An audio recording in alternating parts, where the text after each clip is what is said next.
6 ოქტომბრიდან 11 ოქტომბრის ჩათვლით აჭარა ანიმაციური ფილმების მე-6 საერთაშორისო ფესტივალს თოფუს უმასპინძლებს.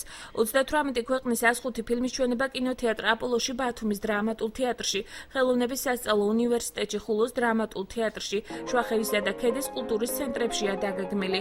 ფესტივალის გამარჯვებულებს საერთაშორისო ჟიური გამოავლენს, მათ შორის საუკეთესო საბავშვო ანიმაციურ ფილმს ხულოში, შვახევში, ქედასა და ბათუმში მცხოვრები პატარები ადგილზე შეარჩევენ.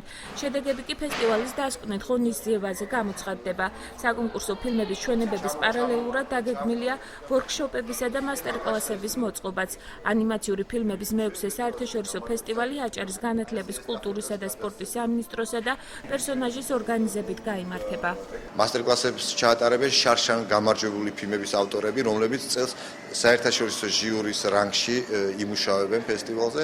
პარალელურად გვეყოლება საბავშვო ჟიური და მოგეხსენებათ წელს მასშტაბი ფესტივალის გაიზარდა, ის იწყება ხულოდან, 6 ოქტომბერს ხულოში ჩაატარდება, 7-ში შვახევში ჩამოვა ფესტივალი, 8-ში ქედაში, 10, 9, 10, 11 ოქტომბერი გაიმართება ფესტივალი ბათუმში.